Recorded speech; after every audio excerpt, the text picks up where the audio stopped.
오늘은 세상에 보냄받은 선교사, 이런 제목으로 함께 은혜를 나누고자 합니다.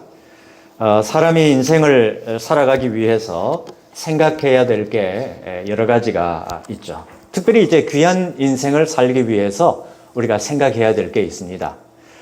그 중에서도 어떻게 보면 가장 중요한 거는 내가 누구인지, 왜 사는지, 무엇을 위해서 사는 건지, 이런 질문을 갖고 이런 질문을 붙들고 살아가야 된다. 바로 그 얘기죠.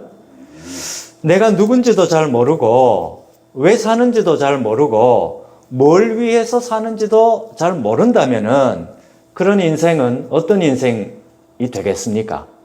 마치 이제 이 폭풍우가 휘몰아치는 그런 바다에 떠 있는 돛담배와 같은 그런 아주 위험한 인생이 될 수밖에 없을 겁니다. 비록 우리가 물 위에 떠 있는 그런 돛담배 같은 인생이라 하더라도 등대를 향해서 등대를 바라보고 나아가는 그런 인생이라면, 방향이 분명한 인생이라면, 그러면 우리는 귀한 인생을 살아갈 수가 있을 겁니다. 그런 점에서 이제 오늘 우리 본문은 내가 누구인지, 또 내가 왜 사는지, 무엇을 위해서 사는지, 그것을 오늘 이 본문을 통해서 우리에게 분명하게 말씀해 주고 있습니다. 너희는 세상의 소금이다. 너희는 세상의 빛이다. 이 말씀은 이제 오늘은 결론부터 말씀드립니다. 이 말씀은 너희는, 다시 말해서 우리는 이 세상에 보냄받은 선교사라는 거예요. 하나님께서 오늘 저와 여러분을 이 세상이라고 하는 선교지에 우리를 보내어 주셨다고 하는 얘기입니다. 이렇게 또 말씀드리면 아이고 나는 선교사가 아닌데 이렇게 또 말씀하시는 분이 계실 것 같아요. 여러분, 우리가 보통 선교사라 그러면 교회에서 파송을 해서 해외 선교지에 나가서 사역하는 그런 분을 선교사님이라 그렇게 말하잖아요. 맞습니까? 예, 그런 경우만 선교사라 그렇게 생각하기 쉬운데, 근데 오늘 말씀에 보면 너희는 세상의 소금이다, 너희는 세상의 빛이다, 이 말씀은 예수님의 뒤를 따라가는 사람, 예수님을 나의 주님으로 영접한 사람은 누구나 할 것 없이 이 세상이라고 하는 선교지에 파송을 받아서 이 세상에 온 선교사라, 바로 그런 말씀입니다. 여러분, 너희는 세상의 소금이다. 이 말씀은요, 무엇을 전제로 하고 하는 말씀인가 하면, 이 세상이 온전하다? 아니면 썩어 있다? 어느 걸 것 같습니까? 그렇습니다. 이 세상이 썩어 있다. 오염되어 있다. 죄로 말미암아 오염되어 있다. 그거를 전제하고 있는 말씀이 너희는 세상의 소금이다. 바로 이 말씀 아니겠습니까? 만약에 이 세상이 썩어 있지 않고 부패해져 있지 않다면 소금도 필요 없는 거 아니겠습니까? 그렇죠? 그렇습니다. 그래서 세상은 이제 겉으로만 보면 나날이 발전하는 것 같습니다. 겉으로 보면 나날이 살기 좋아지는 것 같습니다. 그러나 실상을 보면 예나 지금이나 할 것 없이 세상은 죄로 오염되어 있고 죄로 범벅이 되어 있다는 사실을 우리가 잘 알고 있습니다. 이게 바로 세상을 바라보는 성경적 관점이 바로 이런 관점입니다. 실제로 여러분, 우리 눈을 돌려서 뉴스를 한번 보십시오. 어느 영역 하나 부패되어 있지 않은 것이 없다고 할 정도로 썩어 있는 부분을, 우리가 냄새나는 부분을 너무나도 흔히 보게 됩니다. 너희가 세상의 소금이다. 이 말씀은 그만큼 세상이 썩어 있고 그만큼 세상이 부패해져 있으니까 절대적으로 이 세상은 소금이 필요한 그러한 곳이 바로 이 세상이다. 아멘. 이거 말씀에 그대로 안 나와 있지만 너희는 세상의 소금이다라는 그 말씀 속에 이 말씀이 전제되어 있다. 바로 그 얘기죠. 아멘. 그러므로 여러분, 우리가 세상에 대해서 너무 그렇게 희망을 가질 필요가 없어요. 왜? 세상은 썩어 있는 곳이니까, 부패되어 있는 것이니까. 너희는 세상의 소금이다. 너희는 세상의 빛이다라는 이 말씀이 예수를 믿는 너희가 소금이 아니고 너희가 빛을 비추지 않으면 세상은 절망할 수밖에 없는 것이 세상이라는 거예요. 성경이 오늘 우리에게 그렇게 말씀해주고 있다. 바로 그 얘기입니다. 여러분, 로마서 1장 29절 이하에 이렇게 말씀하고 있습니다. 뭐를 말씀하고 있는가 하면 부패한 인간의 모습을 아주 자세하게 묘사하고 있는데요. 제가 읽어 드릴게요. 로마서 1장 29절로 31절 제가 읽어 드립니다. 곧 모든 불의, 추악, 탐욕, 악의가 가득한 자요. 시기, 살인, 분쟁, 사기, 악독이 가득한 자요. 수군수군하는 자요. 비방하는 자요. 하나님께서 미워하시는 자요. 능욕하는 자요. 교만한 자요. 자랑하는 자요. 악을 도모하는 자요. 부모를 거역하는 자요. 우매한 자요. 배약하는 자요. 무정한 자요. 무자비한 자라. 여러분, 얼마나 이 세상의 악에 대해서 아주 자세하게 이렇게 묘사하고 있습니까? 적나라하게 인간의 이 죄된 인간의 모습을 아주 적나라하게 묘사하고 있지 않습니까? 그래서 여러분, 우리는 세상에서 이런 일이 일어나고 세상을 살아가는 사람의 마음 속에서 이런 일이 일어나는 것을 여러분, 우리가 이상하게 생각할 필요가 없어요. 우리가 세상에 살면서 때로는 그렇게 잘해줬는데 뒤통수를 치더라. 이거를 여러분 이상하게 생각할 필요가 없다 그겁니다. 세상은 그런 데니까. 성경이 세상이 그렇다고 말하는데 나는 세상이 뭐 아름답다, 좋다 이렇게 말할 필요가 없는, 성경이 인간의 마음이 그렇다라는 것. 하나님을 떠난 인간의 마음은 이런 죄된 모습으로 범벅이 되어 있다고 분명히 지금 성경이 말씀하고 있습니다. 하나님을 떠난 인간은 죄로 말미암아 부패하고 썩어 있기 때문에 이런 죄의 모습이 나타나는 것은 어떻게 보면 당연한 거다. 여러분, 그러나 오늘 본문 말씀을 통해서 우리 예수님은 우리의 정체성, 내가 누구인지를, 내가 또 왜 사는지를 우리에게 분명하게 말씀해주고 있습니다. 그것은 오늘 저와 여러분이 뭐라고요? 세상의 소금이다. 너희는 세상의 소금이다. 이거를 분명하게 말씀해주고 있습니다. 보통 이제 우리 예수 믿는 사람을 가리켜서 작은 예수라. 여러분 그런 말 들어보셨습니까? 네. 작은 예수라. 이거는 예수님이 이 땅에 소금으로 오셨고 빛으로 오셨는데 그 예수님의 뒤를 따라가는 우리 역시도 소금으로 보냄을 받았고 빛으로 보냄을 받았다. 바로 그런 뜻이 아니겠습니까? 여러분, 그런데 여러분, 내가 내 자신을 바라보면 뭐 하나 내세울 것도 없고 뭐 하나 뭐 이렇게 자랑할 만한 것도 없는데 소금은 무슨 소금이냐? 내가 내 스스로를 돌아보면 소금 같지 않은 그런 모습을 우리가 보게 되고, 그래서 아이고 뭐 그거 다 하는 얘기 아니가 그렇게 생각할 수도 있습니다. 그러나 오늘 우리 예수님은 개인의 조건에 상관없이 예수 그리스도를 나의 주님으로 영접한 사람을 가리켜서 세상에, 너희는 세상의 소금이다. 이렇게 분명하게 말씀하고 계십니다. 여러분, 우리가 소금으로 부름을 받았다.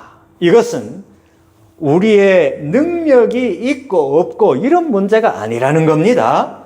우리가 뭐 남들로부터 인정을 받고 안 받고 그런 문제도 아니라고 하는 얘기입니다. 너희는 세상의 소금이니, 이 말씀은 우리 자체가 소금이라는 거예요.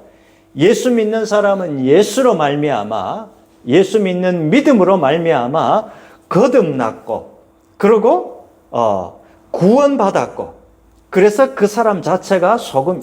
어째서 그럴까요? 예수 믿는 사람은 거듭난 사람이고 하늘의 생명책에 우리의 이름이 기록되어 있는 사람이고, 이 땅에서 모든 것이 끝나는 그런 삶이 아니고 하늘의 영원한 집, 영원한 생명을 약속받은 사람이기 때문에 그렇기 때문에 오늘 저와 여러분이 소금이다. 바로 그 말씀 아니겠습니까?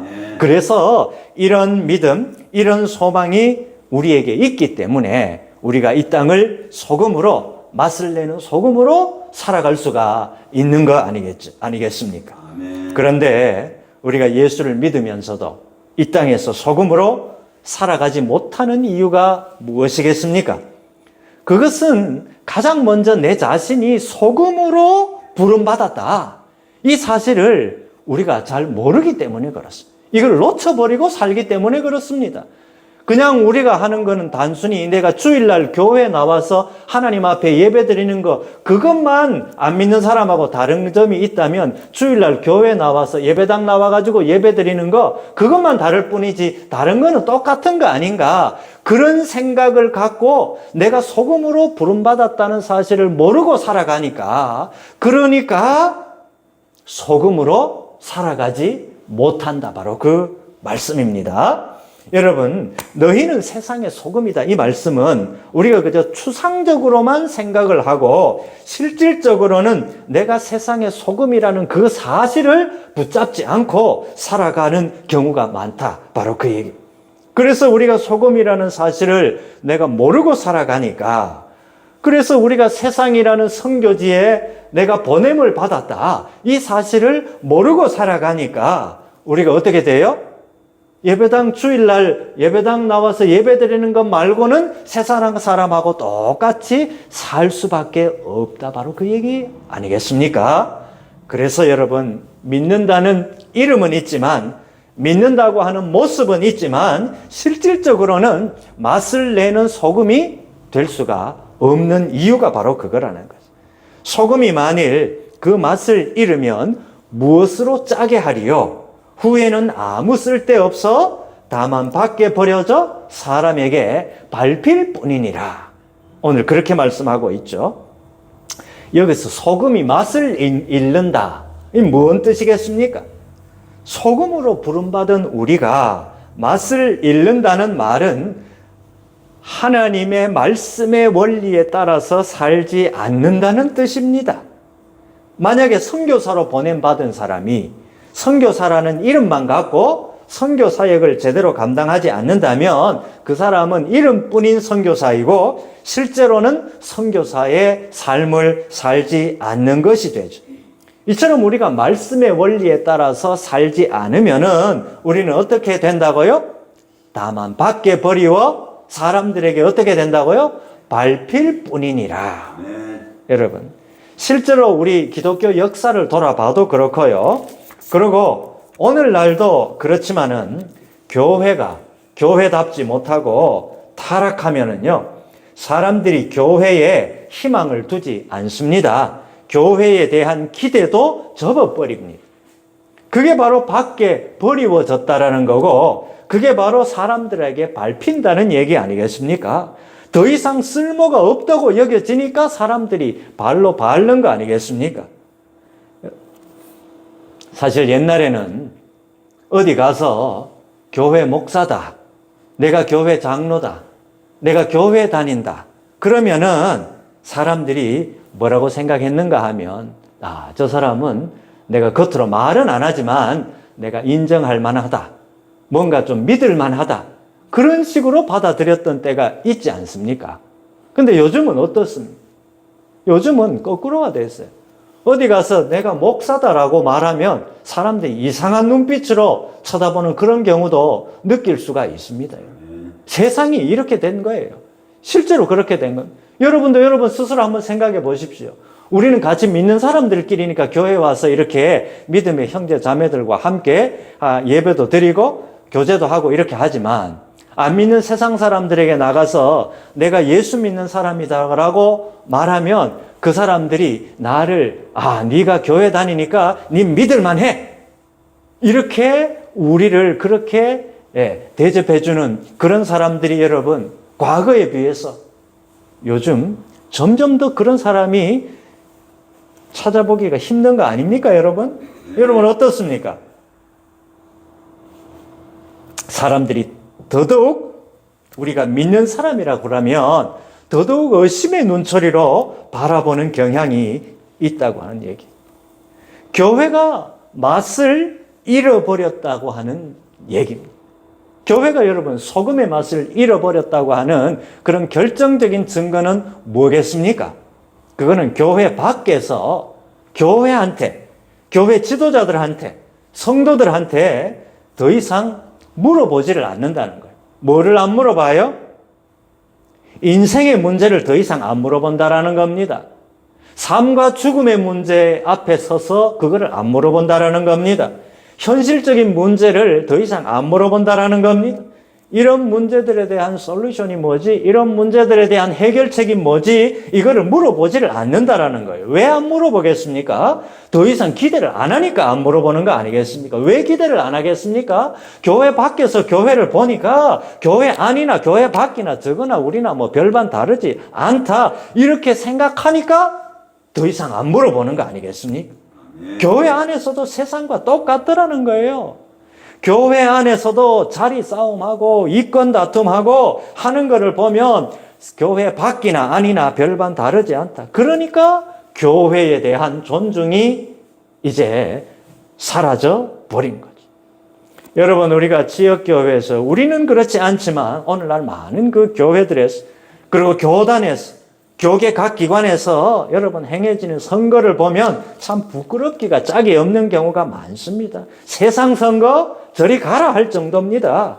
이렇게 저렇게 부정한 방법을 써서 당선된 사람들이 한국교회 지도자라고 각종 언론에 얼굴을 내미는 모습을 보면 예수님 당시의 바리새인과 서기관들의 모습과 겹쳐지는 그런 모습을 이게 떠오르는 거를 우리가 어떻게 할 수가 없는 거예요. 그래서 세상에서도 교회에 대한 기대를 접어버린 그런 경우가 많다고 하는 얘기입니다. 그래서 점점 더 교회는 사람들의 발에 이제 밟혀서 짓이겨지고 있다는 거예요. 이게 바로 맛을 잃어버린 오늘날 교회의 모습입니다. 그래서 오늘 우리 주님은 이 본문을 통해서 저와 여러분에게 잃어버린 소금의 그 맛을 다시금 회복해라. 바로 그 말씀입니다. 우리가 볼 때는 내 하나가 변화가 되고 내 하나가 소금 맛을 제대로 낸다고 해서 이 세상이 뭐 바뀌냐? 그렇게 생각할지 모르겠지만 그러나 하나님의 역사도 한 사람으로부터 시작된 거 아니겠습니까? 하나님의 역사도 제자 한 사람 한 사람을 불러가지고 그 12명을 통해서 전 세계에 복음이 전파가 되고 오늘날 수많은 사람들이 복음의 위대한 이 복음의 자리에 들어오게 되고 구원의 자리에 들어오게 되고 그래서 하나님의 말씀대로 살아가는 이 귀한 은총의 자리에 선 사람들이 얼마나 많이 있습니까? 여러분 창세기부터 계시록까지 보면 하나님은 특별히 한 사람을 그 변화된 한 사람을 통해서 한 민족을 변화시키는 그런 놀라운 일들을 하나님께서 많이 하셨다고 하는 얘기입니다. 아멘. 여러분 절대로 여러분 자신 내 한 사람이 변화되는 거 이거를 절대로 여러분 평가절하하지 마시기 바랍니다. 하나님 나라에서는 진짜로 소중한 것이고 귀중한 것이고 나 한 사람을 통해서 하나님이 어떤 일을 이루실지 여러분 모른다는 거예요. 이거 꼭 우리가 기억해야 됩니다. 오늘 본문 14절에 보십시오. 너희는 세상의 빛이라 이렇게 말씀합니다. 이 말씀에서 우리 주님은 빛이 비치는 그 빛의 영향에 대해서 말씀하시는데요. 산 위에 있는 동네가 숨겨지지 못할 것이다. 여러분 여기서 산 위에 있는 동네 이거는 뭐를 의미할까요? 예수님 당시에 이스라엘 사회에서는 산 위에 동네의 집들이 많이 있었다고 합니다. 왜 그런가 하면 왜 일단 평지에도 많이 있는데 산 위에다가 집을 짓노? 여러분 그거는 이 이웃 나라들이 침범을 해올 때 산 위에 집을 지어 놓으면 쉽게 침범해 오지 못하기 때문에 방어할 수 있는 그런 지역이 산위 지역이라고 한다는 거예요. 그래서 그 산 위에 있는 동네에 만약에 이제 어두컴컴해지고 날이 이제 어두워지고 어둠이 내리잖아요. 그러면 거기 있는 집들이 어두워지니까 뭐를 켜야 됩니까? 불을 켜야 되잖아요. 등불을 켜야 됩니다. 그러면 등불을 산 위에 있는 동네에서 집집마다 등불을 켜면 저 산 아래에서 산 위에 있는 동네를 보면 산 위에 있는 동네가 빛이 쫙 비칠 거 아닙니까? 그 산 위에서 비치는 그 빛은 산 아래에서도 비춰지는데 그 빛은 아주 멀리까지 빛을 비추는 그런 빛이 산 위에 있는 동네에서 비치는 빛이 멀리까지 비출 수가 있다 그거죠. 여러분, 제가 몇 년 전에 스코틀랜드 글라스고라는 곳에 간 적이 있습니다. 거기 이제 글라스고라는 데는 대성당이 있는데요. 글라스고 대성당 그 뒤편에 이제 언덕, 산이 하나 있어요. 그 산은 전부 묘지가 있고 비석이 있는, 비석으로 뒤덮여 있는 산입니다. 근데 이제 그 산 정상 꼭대기에 보면 아주 큰 동상, 아주 대표적인 동상이 있는데 그 동상이 글라스고 시내 전체를 감싸 안는 듯한 쭉 내려다보는 그런 동상입니다. 그 동상이 누군가 하면 존 녹스라는 이 스코틀랜드의 종교개혁가 존 녹스의 동상입니다. 16세기 당시에 이제 스코틀랜드의 이 종교개혁을 일으킨 사람인데 그 당시에 수많은 이 스코틀랜드 사람들이 로마 가톨릭에 의해서 부정과 부패와 여러 가지 힘든 시대를 살아가고 있었는데 이 존 녹스가 이제 종교개혁을 일으켰던 그 인물의 동상을 그 위에 세워 놓았다는 거예요. 과거에 어둠 속에서 빛을 비추어준 그 한 사람의 영향력이 오늘날까지 이어지고 있는 그 모습을 그 동상을 통해서 볼 수가 있습니다. 지금 여러분 본문에 보면 산 위에 있는 동네에서 비치는 빛은 이런 이 존 녹스의 동상을 이제 연상하게 됩니다. 산 위에 있는 동네에서 비치는 빛은요, 어둠 속에 살아가는 이 시대에 한 줄기 빛을 비추는 우리 교회의 영향력을 얘기합니다. 교회된 우리 각 지체가 빛을 비추는 그 영향력을 얘기한다. 바로 그 말씀입니다.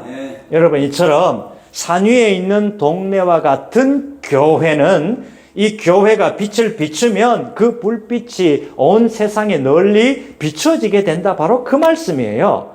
그래서 이 산 꼭대기에 이 시대에 빛을 비추는 그 교회, 하나님이 통치하시는 산 위에 있는 동네, 그게 바로 오늘 교회를 상징하고 있다. 바로 그 말씀입니다.